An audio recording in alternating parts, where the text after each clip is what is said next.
I am so excited. Are you guys ready for this? No. No.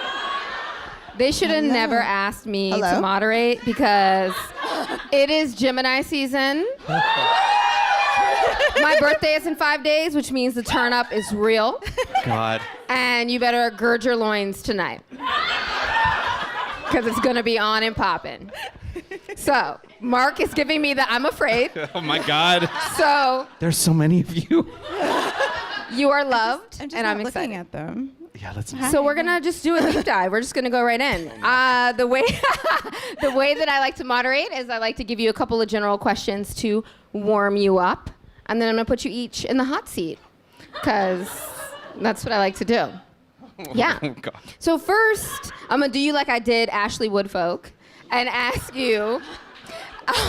Where is she? She's there. I see her. Hi, Ashley. My boo. One of my wives. I said, if you had to pitch your book to teens, what would it be? How would you do it? I told you to get ready, Mark, last night. You told me to get ready, and then you gave me 0 of the questions. That's right. In order to get ready. Look, you went home early, so But look, if you waited, stay ready, you don't have to get ready. Then let me know. Then show me. Let me know then. Let me know then. This is a disaster already. All right, don't sell a wolf ticket now. I've been lucky enough to do a couple school visits before this, and the way I had a very interesting way to pitch it at Lehman High School, because my book is about a bunch of kids who stage a walkout after a metal detector injures one of the students. And in order to go to this event, I had to go through the metal detectors just like all of them. I just pitched it with that one sentence, and every eye in that room was like, "Wait, you can write books about that?" And it was interesting because then the very first question I got was, do the cops win in your book? And I was like, hi, my name's Mark. Let's start there. Like, wow. And so for me, it was pitching the idea and then saying, this is a book that validates your anger. And that the things that you get angry at, I want you to feel validated, and that you should feel okay to be angry at the world. And just that simply. That's good. Okay. So my book is about a girl whose best friend is missing, and no one seems to notice until she shows up 1 year later. And I kind of put it as in, if your best friend was to drop off the face of the earth and no one would listen to you about it, what would you do? And, kids are always like, well, what do you mean? Where'd the friend go? Blah, blah, blah. And, well, once again, your friend is missing. No one is listening to you. What are you going to do? And then it's a lot of clapping and, hands grabbing the air. The turn up. I'm going to turn this shit out, blah, blah. Well, okay. But yeah. And something that I love about both of your books is that you lean into sort of the discomfort that comes with being a teenager. Sometimes I find in a lot of our YA books, they're very nostalgic, and they look back on teenagehood and they present teenagers the way that we wish they should be versus the way that they are. And I hate that. From being a middle school librarian, I saw that there was a lot of nostalgia. So I want to ask you, what kind of teenagers were you? And did that have an influence on the teens that you created? I told you to get ready. I'm ready. I was exactly as soft and emotional as Moss was. And that element of his character is super autobiographical. Stop giggling, Patrice. I heard that. I don't even know where you are. Oh, you're right there. Disney Anyway, Publishing. So in that sense, that's very autobiographical. That's the sort of teenager I was. But there's actually a lot of anger as a gift that is 100% a power fantasy. That is not my experience. So I've been getting people who are like, oh my God, I love the relationship between Moss and his mother. I love the relationship between Moss and all of his best friends. That must have been what it was like for you in high school. And I was like, no, it's not. It wasn't at all. And so I didn't have that nostalgia at all, because for me, I wasn't out in high school. I got outed at the end of it, so I never got to date. I never got to go to prom with a cute boy. I never got to do any of those normal things that everyone else got to. So in writing Anger as a Gift, I wanted to skip over that element of friction and say, well, what if they didn't care that the main character was gay? What if they didn't care that he was dealing with all these things and he just got to date a cute boy and his mom was cool with it and instead just tries to embarrass him publicly all the time? So, for me, I wanted to write a teenager that may have looked and felt real, but then part of it was this meta conversation with myself of like, what could my teenage years have looked like? What about you, Tiff? So Claudia, the main character in Monday's Not Coming, is actually my most relatable character. I was definitely a Claudia as a young girl. Definitely like, you know, I had like the only child syndrome and, you know, well, up until my brother rudely interrupted us. So he showed up. But, you know, I was used to kind of like playing by myself and kind of like being in my own world and, you know, being perfectly okay with that, except I had my best friend. So I always knew I had like a cushion to go to when I did need to like go to somebody. So yeah, I guess that was more or less me in both, actually most of my life. Elementary school, middle school, and high school, I was kind of like the loner girl who, you know, and was sort of like the old lady of the crew. Even of my college girlfriends, I was definitely the old lady of the crew. I definitely believe strongly in naps. Preach. Yes. So you would say you had an old soul. Yes. And sort of, okay. And so you put those pieces in. So now I'm going to put both of you in the hot seat since I warmed you up. You know. That was it? A little bit, okay? Oh, okay. So Tiff, I'm going to get you first. Because, you know. You've been on this rodeo before because I did your event for Allegedly when it first came in the world, your first baby. Allegedly. And here comes your redheaded stepchild, Monday. Sorry, West Twins. So they're in my doghouse, so I had to throw some shots tonight. There's some folks in the audience here that are on my list. So just watch out. Justin Aaron Reynolds is next. So, Tiffany, Malcolm X said, the most disrespected woman. Oh yeah, we're going there. We're going in. We're going all the way in. So lean back and get ready. Are you ready? Okay. I'm gonna start the quote over again so it's nice and clear. All right. Malcolm X said, the most disrespected woman in America is the black woman. The most unprotected person in America is the black woman. And you, for me, in Monday Is Not Coming, dig into the devastating reality that black girls and missing black girls are underreported and not talked about it. And I want to know why you decided to dig into this issue. There is such a high currency placed on missing white girls and such a low currency placed on missing black girls. Why were you drawn to this, to tackle it? So first off, and this is really not a spoiler, but Monday's Not Coming is loosely based on two real cases. One that happened in DC of 4 girls who were found after being missing for, I think, 8 or 9 months. And then another case that happened in Detroit where 2 children were missing for 2 years. And in both of those cases, I found it like incredibly how Sway? Like, how is it that children can just drop off the face of the earth and no one is looking for them? And I thought it was really interesting in the sense that this would never happen with white kids. Like, if a white kid is missing from school for a month, like, this immediately reported, it's immediately looked up. But if black kids are missing, they're like, oh, it must be something at home. That's their immediate. And when this particular case happened in DC, I was actually living there at the time in 2007, and everyone, after they were eventually discovered, everyone was getting fired right and left because everyone had an excuse like, oh, you know, we went by and we asked the mother and the mother said that they were fine, or oh, you know, they were just being homeschooled, so no one really needs to see them. But I was like, why would you accept these weak excuses for black girls but not for white children? For white children, you are going straight like in. You need to see them, you need to talk to them. There needs to be a full reports on the children that I particularly did for this book. Like, the reports are just minimal. They were like 2 pages in a folder. And online, it looks even worse. As I was doing the research, when I was actually looking at the reports, I was like, this is I barely had to scroll down.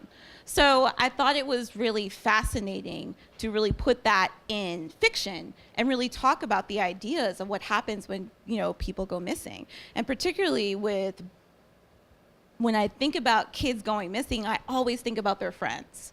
I always think about, like, how do you live without your best friend? Because, to be honest, my best friend was out of school for 2 weeks when we were in elementary school. And I promise you it was like the worst 2 weeks of my life, because then I realized that I didn't talk to anyone else but her. Like, I didn't like anyone else but her. So, so it was to the point where I was like asking the teacher every day, well, is she coming back? You know, there wasn't Facebook. We weren't calling each other's homes like that. I was asking my mom, like, is she, like, where's Tata? Like, is she coming back? Like, what am I going to do if she doesn't come back?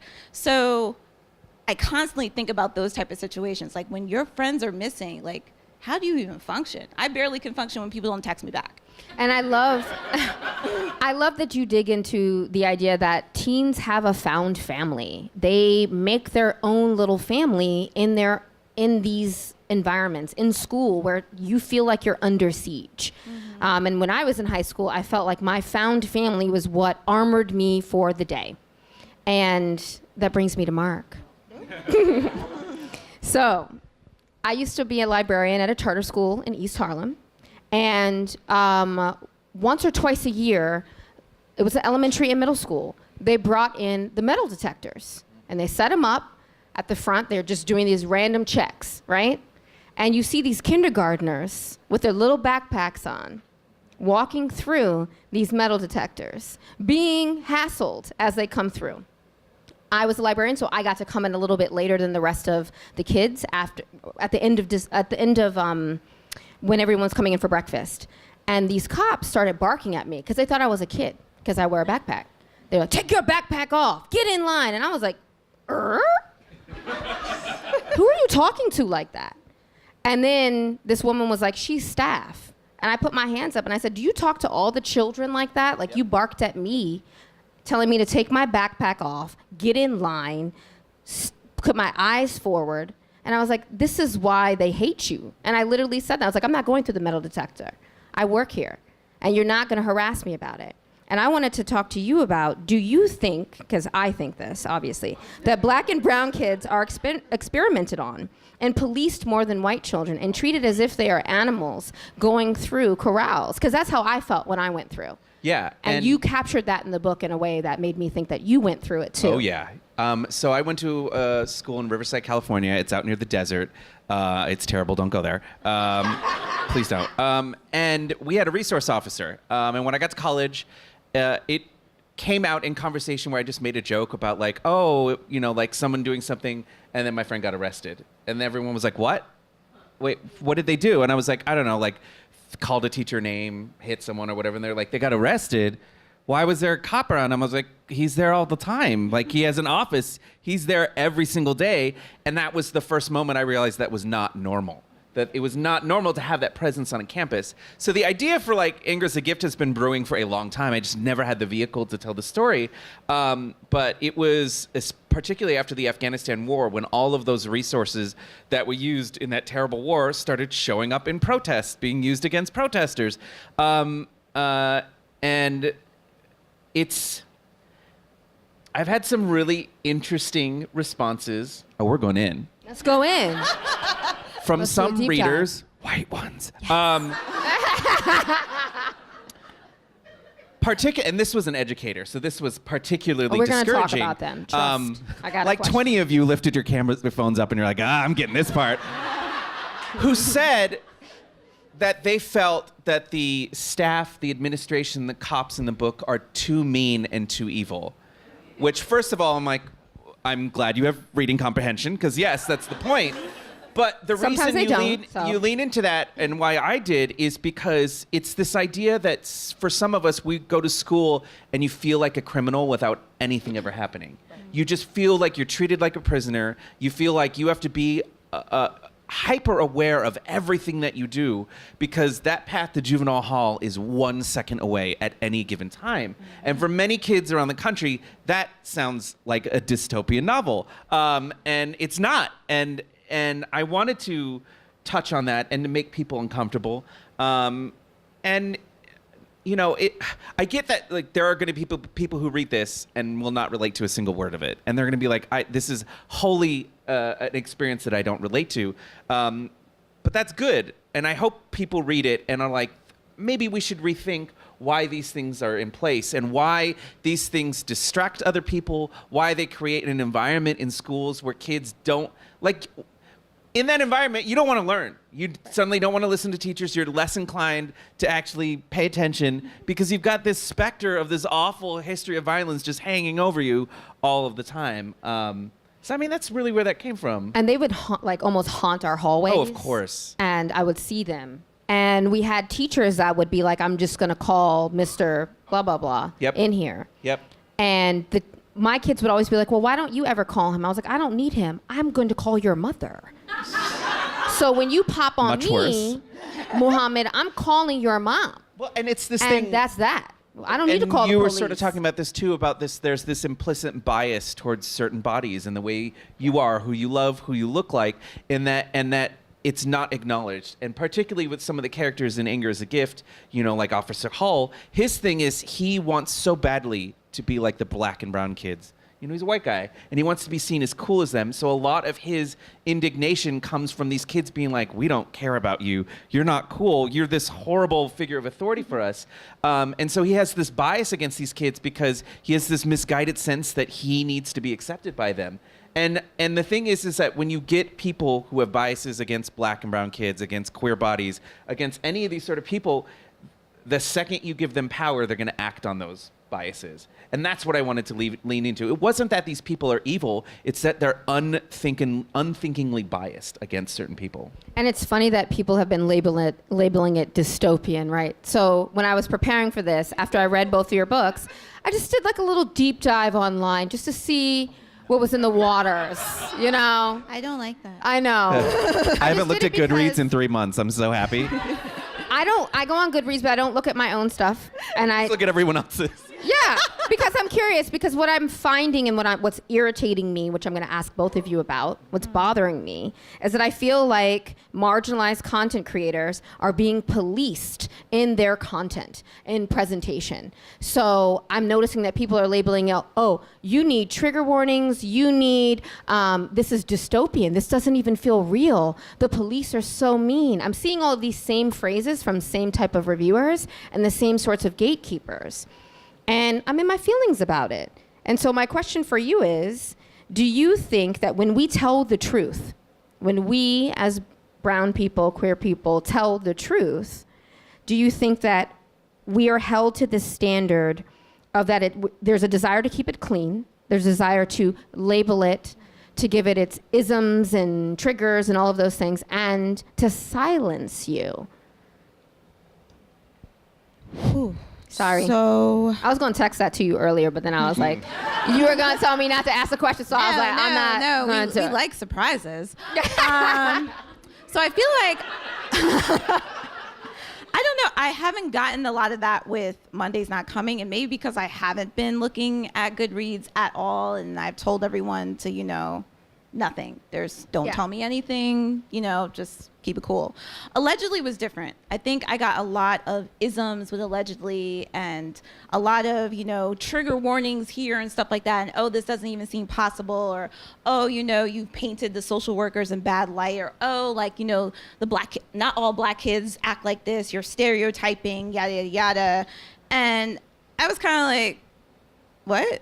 Right. So you don't want to hear the truth, or what do you want? Do you want a fantasy? How would you like this fantasy to play out? I was like, and if I do give you a fantasy, how does it really solve the problem? And I always find that the problem really is with adults, because kids read the book and they're like, oh yeah, word, this is exactly how it is. And that's who I'm calling out with this question. Yeah, kids understand and don't really lean in further. They're like, yeah, we know what you meant by this. We don't need you to further explain it. Versus adults are like, what do you mean by this metaphor here?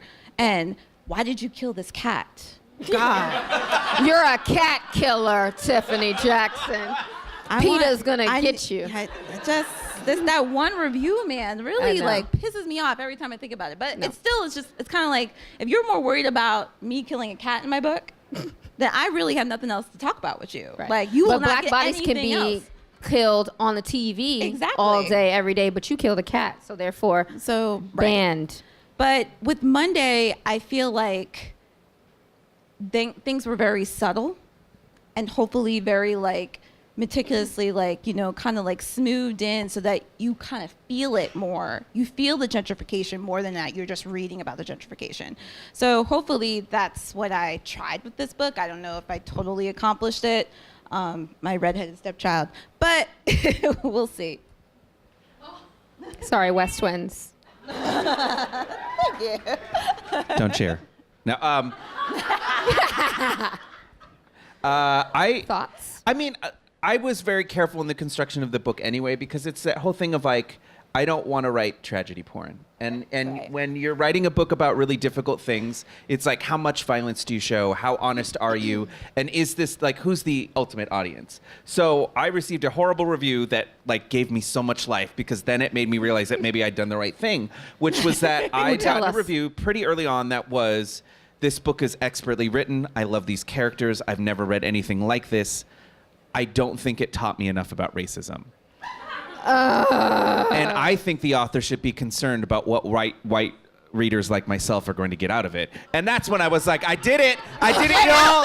This is the book I wanted to write, because we don't want to write after school specials. I don't want to hold your hand and tell you, here is your easy path to exonerate yourself. Like, I didn't want to do that. In fact, I wanted a book that made some people feel seen and other people feel so brutally uncomfortable that it haunts them forever. Yes. I'm a fucking goat. I mean, we're already. Sorry, we already Tortine did it. Facebook. I don't swear. I'm a lovely child author. Tiffany Jackson already said the S word, so I feel like fine. But it's this idea. So it's this notion. trigger warnings. Ooh, God. Our whole, like, yeah. It's this notion that like the things that we write have to teach people, Yeah. and we don't get to just tell a story. No. Which is so weird, because they were like, this story was great, but it didn't teach me enough. And I was like, well, I don't know what else I could have added. But Mark, like, I'm trying to read your book so then I can check it off the list and say now I'm no longer a racist. I'm like, yay! I'm no longer a homophobe. But you could I'm just not read The racist. Continent for that. Honey. Oh, I love you so much. I love you. I love Delete you. that from the This is why I'm going to have one of your children. This is great. But see, I think Oh, yes. I think That. one of my Ooh. I'm sweating. I love this. Thank you. You're sweating. am. Oh, Lord. I am. I think one of the things that people forget is that these books are for children. They're for children. They're not for you. As an adult, you're done for. Like, there's Yeah. nothing else left for you to They learn. should pack it up in You the should pack suitcase it up and leave and it be go done. home. Kids, we're trying to display a certain amount of. We're trying to pull out some empathy. They are still growing. They can still actually develop that. Yeah. When you are a 42-year-old cat lady in, you know, Vermont trying to learn about racism, you done. Like, Making your cheese. it's a wrap for you. It's very specific. But but no, for real, I've seen that people are sort of holding up our diverse books and sort of checking off boxes, and it's like their sort of syllabi to wokeness is I'm going to read your book and then, ooh, I got this, read your book, I got this. And when you don't give them the after school special, the PSA, they haven't learned enough. You're supposed to be catering to them. You're supposed to do the dance. And it's also frustrating because one of my favorite things is to have conversations with like other POC authors, other queer authors about craft. I want to learn about why you did the thing at the end of your book. Tiffany. No. Anyway, How did no, this not put you on the no, spot. but we How can't did this talk about it because you're going to ruin it. No, but I want to sit and talk about like the way that you organize plot and the way you organize time, and I want to have conversation with Dhonielle with like I want to talk about physical description with you and the way that you use like these are the conversations I want to have. And oftentimes when we go to like these like teen author events or we go to these conventions, we get put on panels where we never get to talk about that stuff. So Yeah, all the like- white authors get to talk about their craft, but we're there Right. to teach you. Well, it's the commodification of your books and your Like sort of now presence. I tell like when people ask me to conferences, I was like, I do not do any diversity panels. Like, yes, there's a problem in diversity. Water is wet. So And you say it wanna with ask such me about- class. I love it. You want to have a ask me classy about pop. craft? You want to ask me about character building and like researching how to like create stories and how to build kids up with their empathy? Word, got you. But don't ask me about the problem in diversity. Like, yeah, we are what, 7%? there were only 7% books published. I know. I'm just like, I don't know how else, like, what else do you want me to do? And that's why I was having the issue that I was having. I was preparing to moderate the two of you and sort of just dipping into the waters and looking around. And I was like, wow, they put a lot of pressure on us, a lot of pressure on our 7% to teach. And I don't want to teach. What I want to do is ask questions that I want teenagers to answer. And I feel like both of your books sort of center on these different questions. And so when you build your stories, do you start with something that, I start with something that bothers me, something that I'm mad about, something I'm irritated about, and I stay mad, right? Stay mad. I hear my friends laughing because they know. And I want to know if you build, what is the seed from which your stories grow? For me, it's staying mad and petty. I can start. Okay. So, since both of my books out right now were grown out of real cases, I guess you could say that, yeah, I would look at a case, particularly with kids of color, and wonder what it would look like if that story was told with a white person. Would it look the same? Would these kids get the same type of justice? And so I like to tell stories in a way that really kind of reflect everything that's going on around them. So you really get the full grasp of the ecosystem that's actually surrounding these kids and what they are going through. So that's really where I sort of get my stories, in terms of like building off of like being inspired by real cases, because at the end of the day, I think kids need to know that these things really do happen to their peers. Like, this is not fantasy. This is not, just a contemporary story that I made up in some like fake location. No, this is like really happening. And this is something that you as kids can really stop, because at the end of the day, we are writing for, or at least me, I'm writing mostly for high schoolers. Like, in 2 years, you're gonna be able to start voting and, fuck shit up, but like, Right. Sorry. Okay. I'm like you. It's every idea I've had for a story or the novels that I'm working on is a problem with something, and then I get real petty about it, and then I make a whole book about it. That's why I love you so much. I know. You and my editor keep trying to make me a Slytherin, and it's like weird how it's happening. But come to the dark side. No, come to my okay. petty kingdom. I'm a Ravenclaw, a Ravenpuff, excuse you. Anyway, Sparkly. so like with anger, it's weird. I'm going to say it. I promise I'll explain it. But anger was inspired by one episode of Buffy the Vampire Slayer. And the shitty, horrible fans who yelled at me for an entire day. And if you're a Mark the Stuff fan, there is a scene, and you'll recognize it, and you'll read it, and you'll know exactly the day I'm talking about. But it was a conversation about who is allowed to die in our society, and who do we justify as being dead, and that's where Moss and his father and that whole struggle came from. I mean, it's deeper than that. We'll talk about it later. The next book I'm working on is, was inspired by my brother and I finally finding our biological father's name, only to discover that he's a Mexican national and we can never cross that border to find any more information about him. And then that frustration of there are invisible lines in this world that prevent us from just seeing another person, and that it irritated me and made me so angry and sad, and so I was like, I'm gonna write a book about it. Even some of the sillier stuff I'm planning, at the heart of it is a problem with the world that I want to address in some way through creativity. That's awesome, and it's difficult and painful, and I feel like every time I'm talking to you guys in your process, you're like, oh, this hurts, this is painful, I hate this, why do we do this?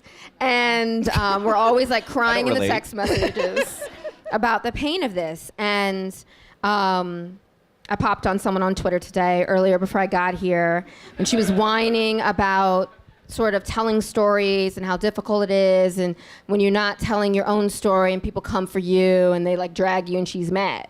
So why be a storyteller if it's so hard in these turbulent times when everyone is sort of swirling around, they've got something to say, the peanut gallery is alive with their internet thuggery? Why do it? Because I needed the stories I'm telling when I was a teenager. Okay. And despite that, we have relatively progressed from 1990. Riverside, thanks Riverside. Slightly progressed from that. I know that there are still non-binary kids who need books that respect their pronouns. I know that there are still kids who aren't out of the closet. I still know that there are kids dealing with being a transracial adoptee and that weird friction and energy, and there's virtually nothing for them out there to help them explore these issues and to talk about them with their friends and peers. And for me, it's the same thing. Like when I get in these and I mean, I'm currently in rewriting hell right now, and I'm having these moments where I'm like, Miriam oh my Weinberg, God. editor at Tor. That was that cackle you heard That right cackle now. It's the witch is over the evil here. cackle of Who I the love. editor. I love. But you are. You did sit in the front row. You didn't. Anyway, but for me, it's when I get those moments that's really hard. I really just think about myself as a kid and think about oh God, what would I love when I was 12? What kind of story did I really want? What kind of and it helps me through some of even the weird for me it's I am real good at blocking out scenes and planning it, but it's the little things in between. And I'm just well, if I was reading this, what would seem boring? How would I be bored? Okay, I'm not going to write that. I'm going to write this thing. Then I'm going to write this funny conversation. And I just think about trying to make myself laugh or trying to make myself feel seen. And those are the things for me that I'm that's why I love being a storyteller is there's this whole thing about you should only write for yourself. And I'm yeah, but I also write because I really want to make some kid's day. I want to make some kid's year. I want someone to feel that power that many of us feel about just reading a goddamn good story. Whew, okay. So I didn't know I wanted to write for kids when I was younger, but I think I realized that I actually wanted to write for my younger self. Because you're right, we didn't have these type of stories when we were growing up. And even if we had something that was along the lines of YA, I wasn't identifying with that, especially as a young kid, I wasn't identifying with stories with houses and front yards and stuff like that. I was living in an apartment and I loved my apartment. So I was kind of why isn't there more stories with apartments or families that live in different boroughs and, or families that, had grandparents that lived abroad and stuff like that. I didn't see a lot of those stories. Most of it was the grandparents was down the street, then they rode their bike down the street. And I was so their bike didn't get stolen? Oh my God. There was a lot. There was kind of, and I also constantly thought of people that I went to school with, particularly who didn't have happy endings. Right. And it's kind of it's not fair that kids, teenagers who don't have happy endings don't get to see themselves in stories. And I'm not saying that, not having a happy ending means that there is no hope that you can do something else. But I think it is important to see sort of the uglier side of being an adult as a teenager. Otherwise we lie to them. Yeah. And that's the problem. I remember one of my kids came into my library and she said, I'm tired of reading about rich white kids. Where's my abuela? Where is the homie on the corner outside the bodega who I always say hello to every morning? Right. Where are those characters? Where are they? And I didn't have anything for them. And this was 5 years ago. And even now, I feel we don't have a variety of stories for them. And you grew up in an apartment, I did live with a front yard, and my grandparents were down the street, and I rode my bicycle to their house. And now I'm judging you. Right. Yeah. I feel like Jason Reynolds is here. You hateful haters. I was looking for the brown version of that story, because all the stories that we were reading or that I remember were tales of Black families overcoming white terrorism in the South and cross burnings and historical fiction and We Shall Overcome. And I needed all of that stuff, but I also just wanted to see a girl get kissed. Yeah. Or can we go to outer space? Can I go through the closet to Narnia? Can I come out the closet? You know what I mean? All those things. I'm sorry, Mark. You knew when you asked me to do this what it was going to be. Did I ask you? Maybe I told you I was doing it. I feel it just evolved. I feel it just happened. It was just announced. I was sure, yeah, of course. Well, I do what I want. That's just true. what I wanted. So as you do. yes, and so I feel your books are giving kids those mirrors. They're also giving kids windows. They're also giving people anchors.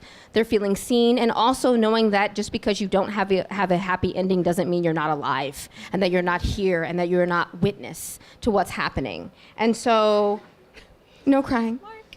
No crying, Mark.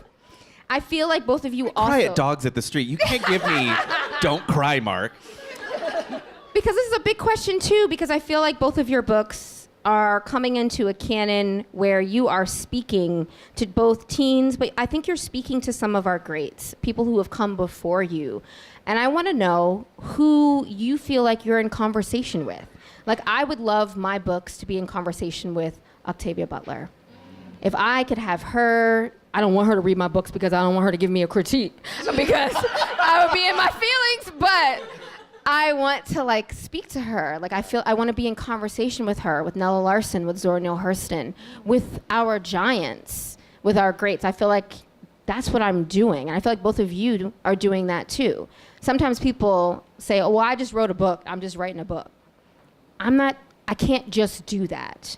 I feel like our literary traditions are too important because they were wrought from blood. We scrapped our way through this very white publishing industry. So do you feel like you're in conversation with anyone? Is there someone you would want to find to connect to your books? This is really hard. It's a good one. This is a hard one. Yeah. I'm a mean lady. So when I started writing Anger's a Gift in 2012, and at that point, I think only All American Boys. It wasn't even out yet, was it? Was it 2013?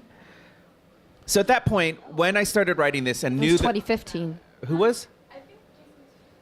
Yeah, when Was the Greatest. Yeah. So at that point, there was, here's the thing is I knew in every version of Anger is a Gift, back when it used to be a science fiction book. Sorry, Miriam. I really don't understand how. We'll talk about it. It was wild. There were murder robots hiding underneath the city. It was. Oh my God.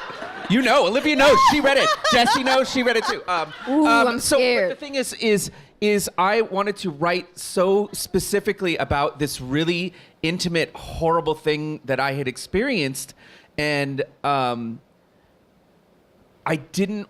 The thing is like I knew there were like maybe one or two books out there, so I didn't read them, and I didn't read Kekla Magoon's book. I didn't read The Hate You Give until like last summer.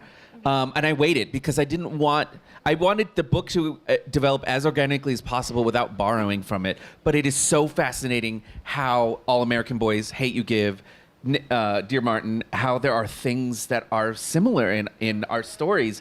And it's fascinating to me because none of us planned that. I'd never read those books. I had no idea. And so there's certain things about how a protest is a pivot point in all of our books. But how that protest manifests is very, very, very different. In all of the books, there's someone who's missing. There's a vacancy in lives. The way we all deal with the concept of the good cop versus the bad cop is there, but different in all four of the books. I would say the only one I was intentionally in conversation with is The House on Mango Street by Simon Cisneros. Yes. Which is now I'm going to start crying. Now I'm getting in my feelings. That is, when I was 14 years old, my English teacher, Miss Alford, who teaches in St. Louis, Missouri now, assigned that book to our class. And I mean, they were like some of the toughest kids in my class crying while they were reading this. All brown, We'd never all read a around. book with Spanish in it. We'd never read a book where virtually, I think there's only one white character in it. This book destroyed all of us. And that was that moment where you're talking about where you're like, oh my God, we can write books about ourselves. We can be in books About your neighborhood, where your and porch is crooked. Oh man, I have where your porch is crooked, there's literally a line in Anger. It's still there. It's been in every draft about how a house leaning proudly and sadly to the right. And it is a reference to that book. Yes. Because House on Mango Street is my thing that I've been in conversation with for 20 years. Wow. Of talking about neighborhoods being characters and the people on the street corners and all of these little things that are so like characteristic that many of us recognize, but I never saw in books. And so that, I mean. And that oh book God. is so powerful and so important that I can recall lines from it. I think my spirit would evaporate out of my body if I ever met her. Like, I don't think I could. Renee Watson talks about when she met her and how she almost fell out. I don't think I could do it. I've You just met have to Will fall- Smith, just and fall I out. He touched me. I didn't wash my hand for 2 days. That man is so good looking in person, and he's very. Please answer this question. Tiffany, save him. I'm going to be honest. I can't think of anyone at the present moment, and mostly because, I'm also in the middle of writing book 3, so I have a lot of rappers in my head right now. I'm just kind of like not thinking of any writers. But when I think of someone, I constantly think of Toni Morrison. Yeah.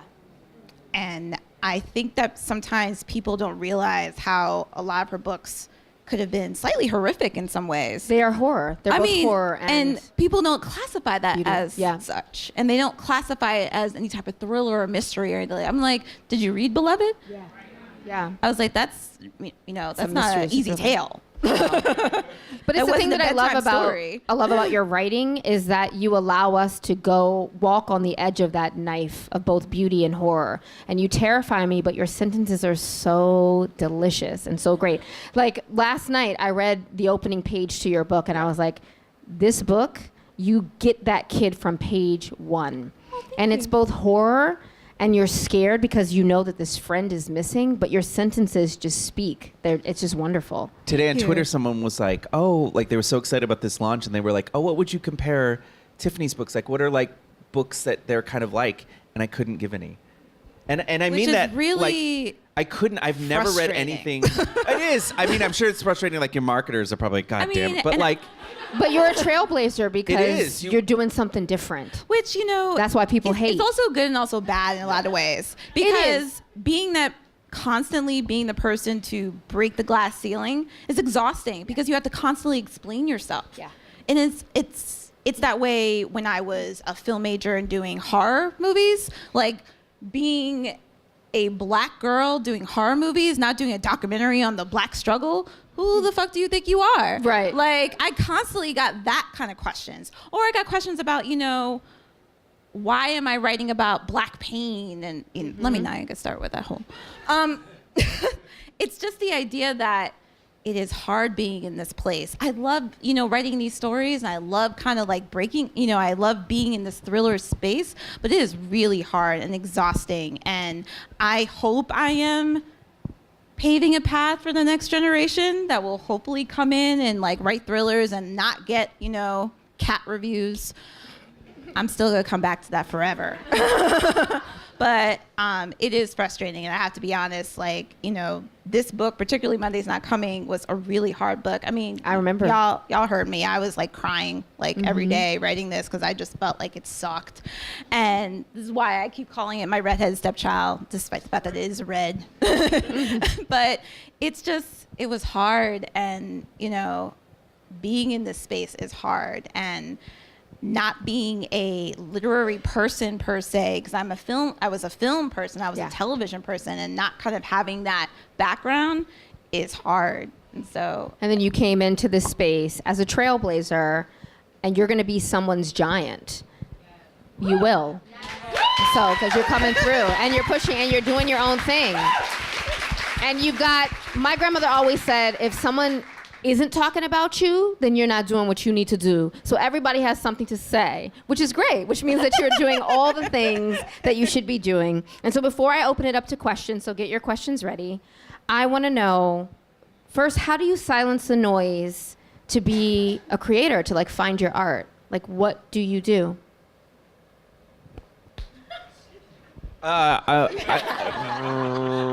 Like the noise of the world? The noise of the world, the reviews, the gatekeepers, everybody who has an opinion, your monsters. Well, so too. I'm into View, so I'm like at the point where a lot of that stuff hasn't happened. Like, and so we were at a retreat last year where I got to hear from a lot of other writers about certain things. So one of the things they told me, but it might have been you, was don't do Goodread. Don't look at it.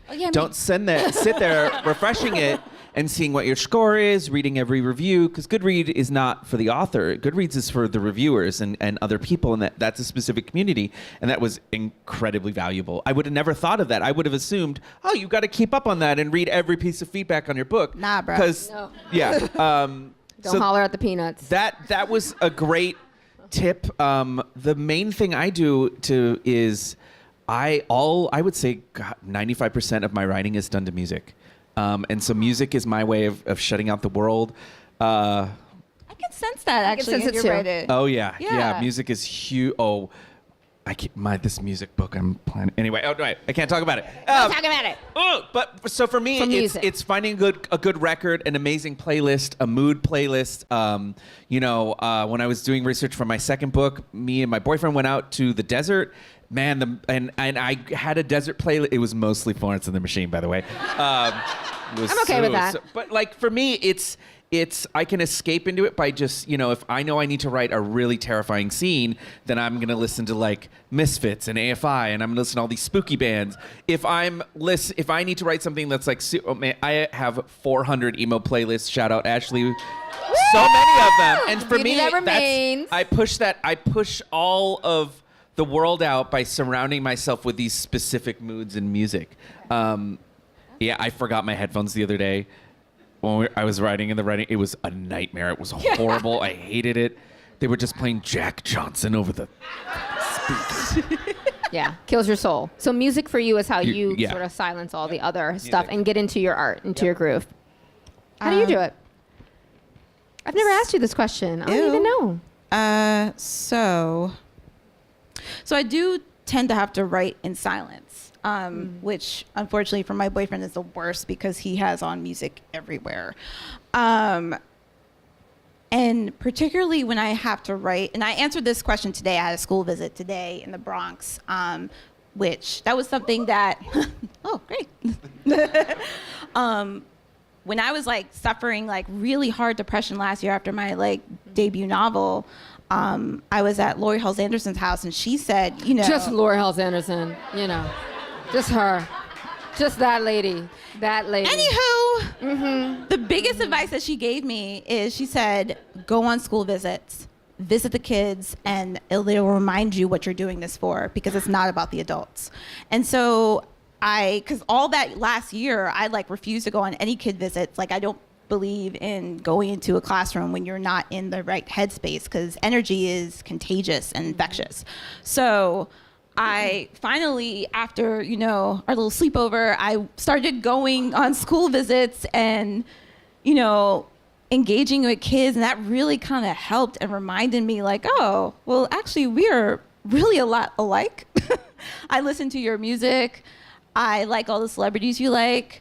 I'm also a Cardi B fan. Like, it just like, it definitely helped kind of get me back into the groove of actually being a kid and being a kid in my stories. You remembered who you're in service of. Right. And they fill you up in a way. Right. And remind you that all the adult stuff is nonsense. Right. They just want a good story, and they want to laugh, and they want the drama. That's what my kids say. Give me the drama.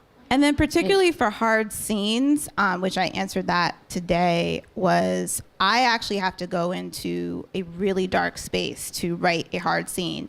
And I literally write this scene once and I don't look at it again. So most likely the hard scene that you read in the final book is the hard scene that was in the first draft. And basically when I have to go to write a really hard scene, I literally have to go back to like the worst point in my life, which was watching my grandmother pass away. Mm-hmm. And there is literally nothing worse than being in a hospice room and watching your heart take her last breath. Like there's just nothing worse So you than channel that? So I literally have to walk into the same hospice room, hear like the fluorescent lights. Oh, I know exactly see what the you're talking pink about. walls, write the scene really, really fast, and That's scent. run the fuck out. Yeah. So usually when Ben, my editor, wherever he is, whenever he like sends me notes, sometimes I just like, okay. Sorry, Ben. Sorry, Ben, because I can't even look at that scene. So Right. there is a scene in at the end of Monday's Not Coming where I was like, yeah, that's it. I got that scene done. So that's the end of that. I just want to publicly admit, because I never told you God. this either, Miriam, but all the hard scenes I only wrote once. I did the same thing because it's hard. Like especially when something is personal and you have to reach into that raw nerve in your heart. I can't revisit it. The Thing, I only wrote once. You told me to edit it and I didn't. And then I turned it in and I was like, maybe she won't notice. And she did it! But yeah, I get that. Yeah, you just have to. I like that metaphor of like you have to run into the room and then run back out. Yeah. Exactly. Yeah. And that's exactly what I have to do every single time. So what I always say to writers is to, hold some things personal to you and Right. keep it to you. So it's a vehicle that you use later on, which is one of the reasons why we're such great writers. I mean, we have all been through something. We've all had some type of hurt or pain in our life. And we don't need to talk about it every day, but I most certainly feel like I could visualize it whenever, like at a drop of a dime. It doesn't leave you. And that's why I feel like your books, when you do go into the dark, I feel it so deeply because I feel like you're telling me the truth. And I can tell when someone is using pain for profit and they are just adding it in as a shock, As the shock value. It's Right. like, we don't need this. We don't need it, but I can feel it with you and it haunts me in your books because I know that it was real and I know that you tapped and you leaned into something that was personal and painful and you wrapped your fiction around that and you left a bit of yourself in your books. So to warm everyone up for your deep, dark questions that I hope you ask, I'm going to ask you a couple of quick lightning round to get everyone ready. Oh no. And then when you do ask your question, please keep it Twitter sized, right? So I don't have to like cut you off because I don't want to be rude. She is rude. She does want to. But I will. And we support it. Right. Miss Linda's here.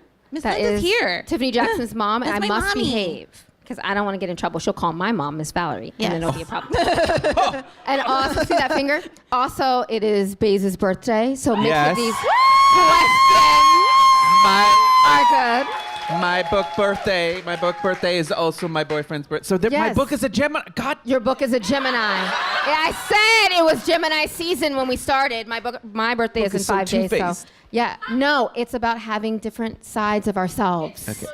How Thank dare you. you? How dare I mean- you do that binary like that? Womp Oh, womp. oh. All right. Wow. You gonna call me out? So, Anyway, right. okay, lightning here's your round. quick one. Lightning All right, round. Hogwarts house. I don't know Tiffany's because she didn't Oh, read I Harry don't know Potter. yours. I'm actually a Slytherin. I knew it. Yes. Ravenclaw with high Hufflepuff tendencies. What the hell is that? How do you have it? Whenever I take the test, I'm 51% Ravenclaw, 49% Hufflepuff. None of the other houses. Actually, you're right. Ashley told me to take the test again. I have to take it again because the Yeah. first time I was like, okay, thank Yes, Okay, Miriam, perfect. get her sorted. You know me. I want to be a Hufflepuff, and I'll cheat the test to get a Hufflepuff, but I'm a Slytherin, so That's the most Slytherin answer. I know. I want to be a puff, but anyways, I like those colors better. Vampires or werewolves? Come on. you. Vampires. Yes, queen. See, I'm into immortality. Like, I would take it in a second. But, like, You want that fur? I'm don't gay, you? so werewolves? Yes. Like, I knew you would say that. I was like, you like that fur, honey. Yes, I knew it. I knew it. don't shake your head at me. Unicorns or mermaids? Oh, I'm sorry, Nick. Wherever you are. Nick Stone? Nick Stone, I'm sorry. Wait, who's Nick but Stone? it's mermaids. I love mermaids. Oh, I mean mermaids. Yeah. Ooh. And mermans. Mermans. Man. Zoraida Oh, shit, you're actually here. Oh, sorry. Oh, you were joking. No, She's here. We met And unicorns. if you need to know about mermen, Zoraida Cordova can Oh, tell yeah. you all I about know. She We is- talked about this. We She's an talked. expert in cryptozoology and schools of mermaid anatomy. Ask her. They Okay, actually ask her afterwards. consulted her for The Shape of Water. Yes. About the It's like, yeah. Right, about the mer pocket. Okay. Yeah, okay. All There right. are. Excuse me. I'm sorry. What's the next one? Okay, rural or urban? What? Rural or urban? Urban. Urban. Who would be your YA book boyfriend? Who's the dude with the shoulders and the bells? The guard. The dude. Remy. What Remy? Yeah. Oh man. Yeah, Remy. Man, I'm blanking on his name. Who is the boy in Done Dirt Cheap? Cash, honey. That's my YA book boyfriend too. Yes, Cash. Yes. From you need to get it. Sarah Nicole Lemons. It's Done Dirt amazing. Cheap. It's Yeah. She's incredible. Yeah. a badass babe, and that boy is very delicious. Yes. YA book girlfriend. We have to do, we do both here. Okay. Come on. I'll do what I want. Are you being policed? Oh, wow. Why is this so God. difficult? We could I don't name the know. boys so easily. Surprise, I'm gay.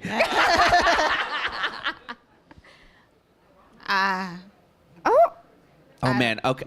Shit. I can't remember her name. The main character in American Panda by Gloria Chow. Oh, yay. That's my May. answer. Her name is May. May. Oh my God, I love I that love book. May. But I was that's with the her thing all because it's weekend. like I like relate so deeply to that character and her like little idiosyncrasies that Yeah. I'm like, we could get married and have such beautiful children. Yeah. Good food in your ethnic backgrounds too. It'll be excellent. fucking Yeah. amazing. Yeah. Come on, Damn. Tiff. I can't One more, really- and then I'm going to take a question from the Okay. audience. All right. Who's homegirl? Nick, who's homegirl in Thug Life that Angie always calls you? Kenya. And the hate you give. Hate you give. Sorry. Okay, thug life.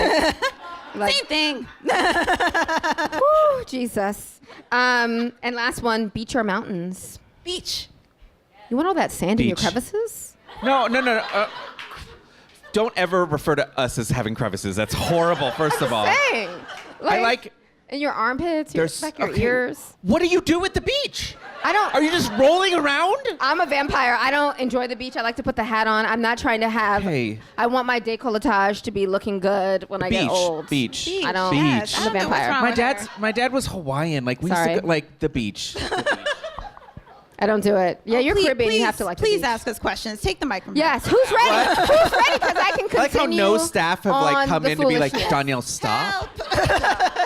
You're like, yeah. All right. Do we have, is there a microphone for our audience? Yeah, I'm going to run a mic around. So just raise your hand. Thank We'll you, start right Peter. I see Kiki Hi. back there. Hi. How are you? Good. Good. Even though your target is the youth or teenagers, what is it about the adults? I mean, the women in my book club are 70 plus, and they were very interested and could very much relate to Allegedly. And they didn't, just kind of compartmentalize themselves and saying, oh, this is just who I am. It allowed them to remember when they were of that age. So what have you I think mostly because Allegedly and even Monday's Not Coming is answering a lot of questions that we had as young people that we weren't allowed to ask. Like when someone said they were living in a group home, when I was like a kid, I never asked like, what does that mean? Like I was just kind of like, oh, you live in a home with a bunch of people. Like, but I didn't know the context of what that meant. So when we were younger, particularly, with Black kids, like we're, you don't ask questions. Like, like you get popped in the mouth. Get popped. Sorry, y'all. Like, this is not a democracy. Yeah, you don't ask questions. So I think writing books, particularly like this, is answering a lot of questions that we had that you never even thought of asking. You never even thought of experiencing what it was like in a group home or what it would be like for a girl in a juvenile prison. So I think that's why it resonates with a lot of adults, because it answers a lot of questions that you always kind of had in the back of your mind, but you never kind of thought to even stretch a little further to ask anyone or even think about it, quite frankly. Thank you. And you make a compelling mystery. You have questions that you have seeded that I have to read to find the answer. I feel like any person can do it, fall in. Really? Yeah. Okay. Yeah. You don't be knowing. Yeah. There's another question in the back? Keep your hand up so I can find you. To the left? Wait. Oh, no. Oh. There's We're going all the way to well, the there's back. a hand Okay. over there. Hi. Oh no. Oh, dear. Uh-oh. Get him. You and Baze cannot be in the same room, by the way. You're wearing the same color shirt And too. she's dancing already. All right.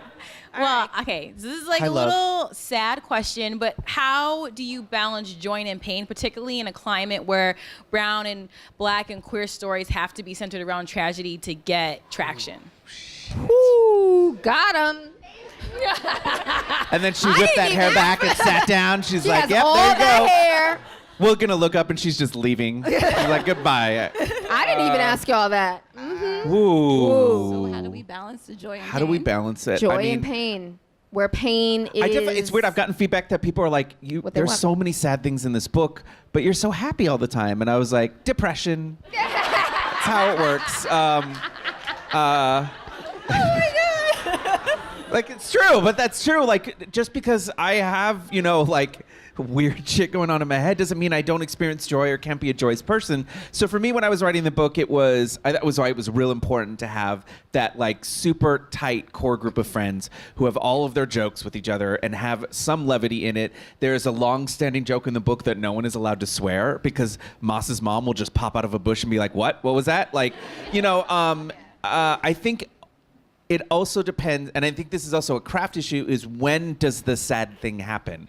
When does the tragic thing happen? If it happens at the end, there is virtually no chance for someone to feel good about it.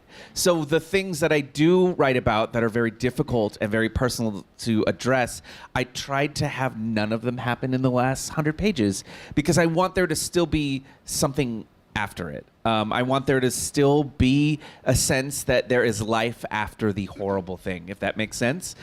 Because I think that's how you give hope, is you give them that sense that you can move day to day beyond something sad. That being said, I definitely told my agent, like, books 3 and 4 have got to be so silly because this next one's real serious too. And I'm like, oh my God, I need to tell a dick joke so bad. All right, anyway. Have to, please. Well, I actually had the same. I had the same thing with my agent. I was like, "So can book 3 be something happy? I have to, please." Right? Like, I was like, I mean, there's only so much cookie dough I could eat to get through the day.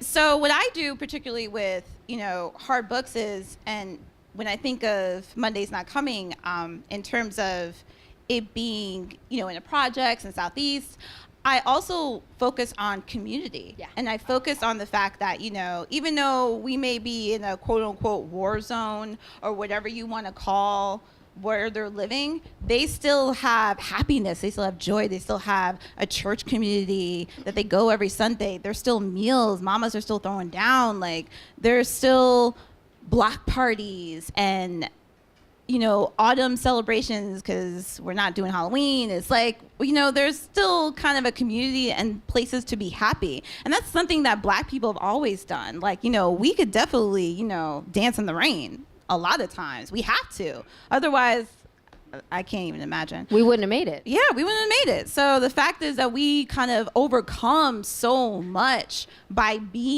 finding the light in the darkness all the time. So I constantly do that in my books. I constantly try to bring out the fact that, yeah, we may be in the hood, things may be going down, but, we still have family. We still have, joy and things to live up to. So, but yeah, you're right. I definitely, my next book is way more happier.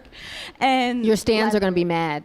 They're going to be okay. like, this is Oh, no, too nice. I'm still messing them up. I'm just, in other ways.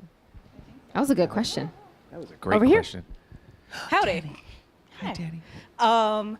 Just curious. So, if you guys were to recommend, we got your books today. We're going to get one more book today, not by any of you on the stage. What would you want people? I knew what you were going to say, so I had to do that as a caveat. What other book would you recommend someone pick up today? Dread Nation by Justina Ireland. Woo. Civil War retelling, badass, Black girl, zombies. Yes. I need to embarrass someone in the room. Get them. Do it. I'm going to look at them right now. Hi, Emily. The Astonishing Color of After. Oh, she's going to turn red. By Get Emily it. Pan. Diana's here. She's right here on the aisle in front of Patrice. Your book is exquisite in its construction, in the language. It's For a everything book Emily is. That is so densely detailed, it felt like I read it in a second because I was so immersed in your world. And I loved your book to pieces. And I highly, highly, and I love it. And it's very related to what we're all talking about too. There are so many deeply sad scenes in that book. And it deals with a very, very difficult subject, and you handle it with such grace and respect. So Astonishing Color of After.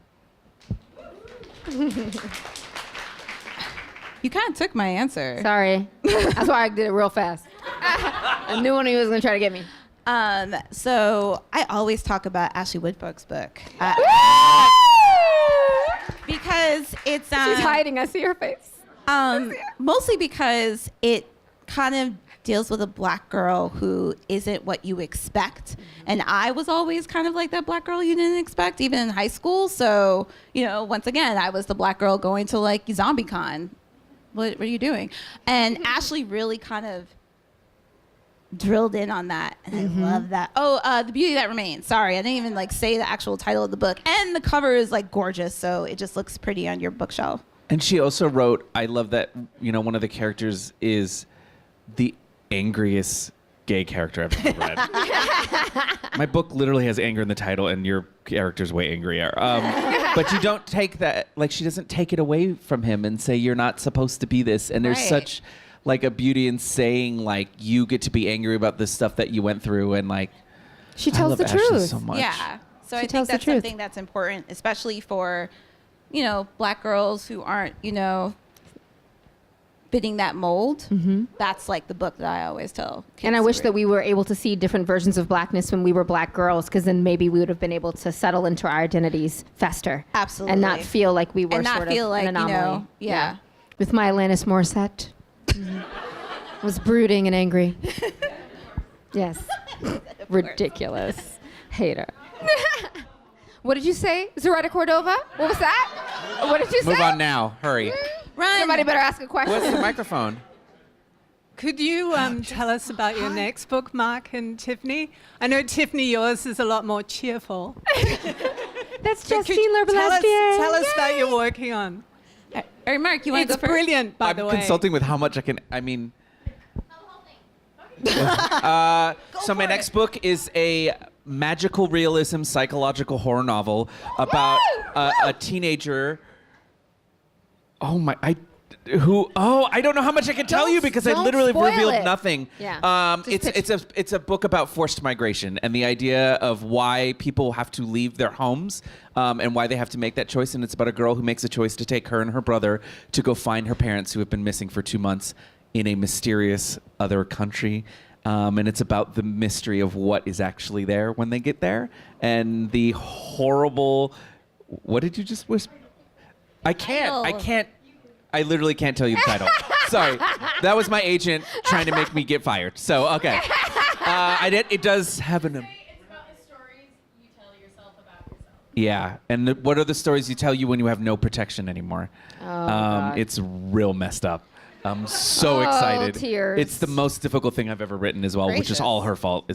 Anyway. Miriam Weinberg at Tor. So my next book, which fingers crossed will be out next year, yesterday. Woo! Woo! Right. Yeah. Okay. Still in Gemini season, yes? Yeah. Excellent. She tries to called- hate. You see this? It's called Let Me Hear a Rhyme, and it is about two boys who plot to turn their murdered best friend into a rap superstar by pretending he's still alive. So it's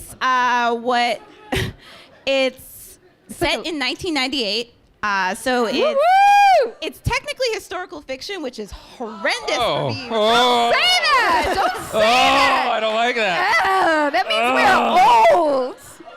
Tiff, no! I mean, that's what it is. I'm trying to tell you. And it's set in Brooklyn, and it's set in the year after Biggie Smalls is murdered. So it's one of the biggest years in hip hop. So we kind of move and focus into that. And it is great. I'm having so much fun. Me and Ben are having so much fun with these characters. And my best friend Malik is actually writing the lyrics. So that's why I look really sleepy, because he moved across the country, and this is like the first event I've ever had without him. So it's really weird. Hey, Malik. Shout out. So we've been like on the phone, kind of like talking about the freestyles and stuff like that. And Malik's a rapper too. So it's really like kind of a project of my heart. It actually originally was a script. It was my final script at the New School University for my master's degree. So I had to turn the script into a book, and there's a lot of words. So it's been a change, but yeah, I'm really looking forward to something kind of a little happier. It's really a tale to my childhood and, you know, my love for bad boy music. And I feel like it's your love letter. yeah, it's definitely a love to rap letter and hip-hop. to hip hop. So Yeah. it's really kind of. I'm excited. And it's a break. Yeah. And then I guess, and then the book after that is definitely like way back and going back to allegedly. But, joy and then sadness and then joy. I mean, you have to do both. So Yes. You have to do all the It's things. balance. We got time Do for I have to do one that? or two more? Yeah. I have to pitch mine too? Yes. Which one? Okay, I'm just going to talk about the things that are announced so I don't get in trouble. I have a book coming out, I think, in 2020 with my writing partner, Sona Cherapatra, who wishes she was here. It's called The Rumor Game, and it follows 3 girls and the destructive path of a rumor. A girl accidentally starts a rumor in the DC area, politically charged. It's about the girl who starts the rumor, the girl who the rumor is about, and the girl who is collateral damage. And it sort of shows the power of when teens misspeak and they don't recognize the power of their words in small communities, because that was everything for me when I was in high school. The things that you said about people literally traveled. It's a bad game of telephone. So I'm really excited for that book to come out. And let me jump in here and say that Dee and Sona really do like the 3 protagonists like back and forth really well. Thank I actually you. had to study their first 2 novels in order to get my novel together. Oh, please. And it's really hard. So of course every now and then I was like, bitch, this is ridiculous. How did you? I was like, I don't know why I chose this path, but yeah. Okay. Sorry. Yeah, thank you. That's Tiny Pretty Things. Yay. Okay, a couple more. Hi, I have a comment more than a question. Uh-oh. So I'm a teacher, but no, I'm a teacher, and I love what both of you guys do. Someone in the room named Ashley gifted me an arc of Anger as a Gift, and my boys, they were like, yo, where'd you get this book? This isn't a book. I'm like, you're holding the book. They were like, this is not a book. This is a book. They were like, the author is that dude. They actually used another word, and I said, you can't say that because Yes. with an N, but that's what they said. And Tiffany, you're I'll say going it to you to later. get me beat up for the ending of Allegedly. Ooh. Where is the next book? And why did she do that to us? That's right. This can't be life. Yes. Ms. Jones, you got the workbooks. I said the woke books. They was like, no, that work. Those books. I said, what? So basically, the kids are loving Yes. what you are doing. See? Thank you. Yes! Woo!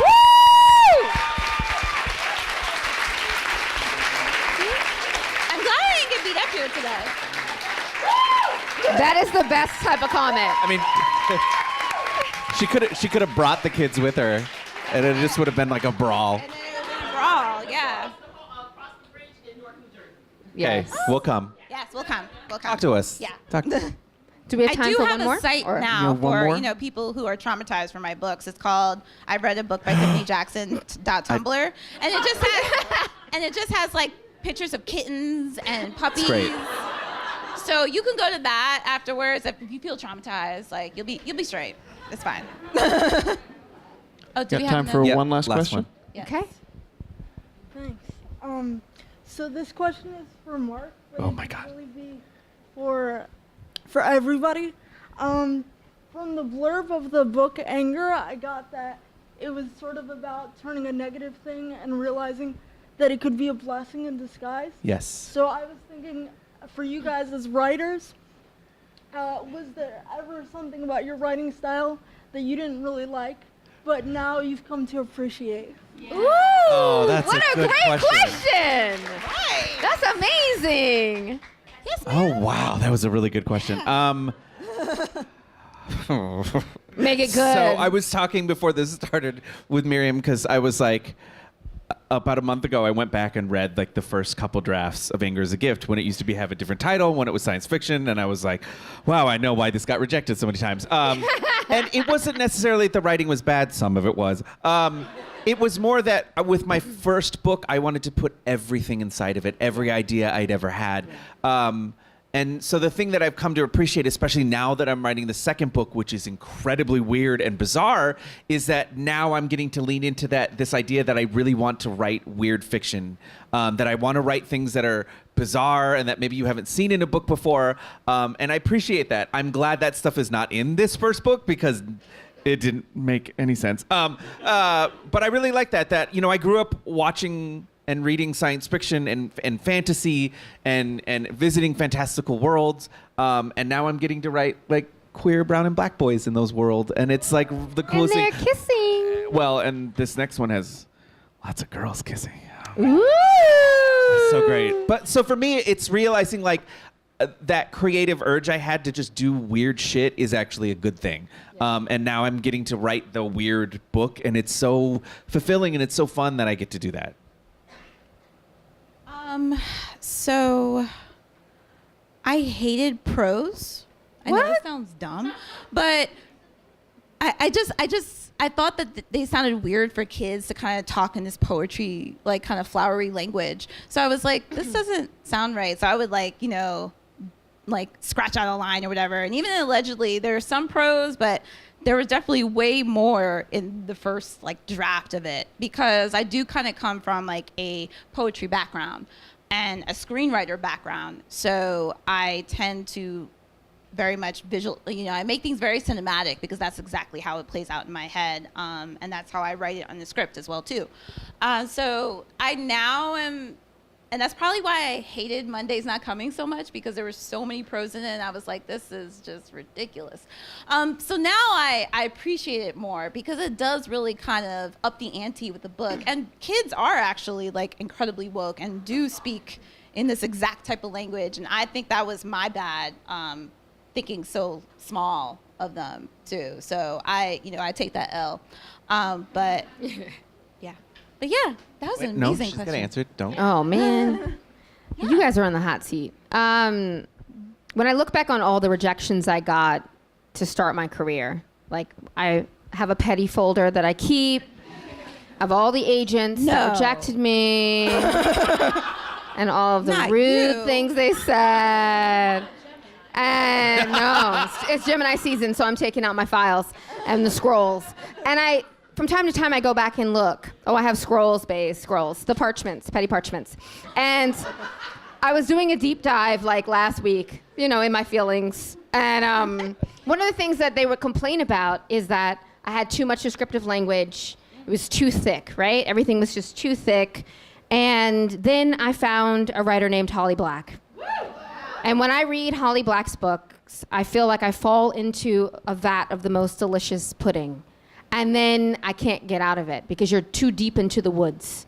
And she literally creates an experience in her books that thickens around you as you keep going in each chapter. And that's what I was trying to do. I wanted each one of my books to create an experience through language, a feeling, that flutter that you get in your heart when you're a kid and you're reading and you can't stop. That's what I want to do, and it's the thing that people didn't like about my writing. It's the thing that sometimes I don't like about my own writing, because I'm like, oh, it's painful, it takes too long, it's too much description. But now I'm coming to appreciate it because I'm getting a lot of letters and people saying, whoa, you scared me. I'm like, that's what I wanted. You made me uncomfortable. I couldn't put it down, but I was also terrified. Yeah. That's what I want to do, because kids, they want to go into the woods and they want to have an experience and they want to know sort of, what is this big weird world like? And I feel like we can do that through fiction, and they never have to leave their rooms. So, yeah, that's it. Woo! Thanks so much for coming.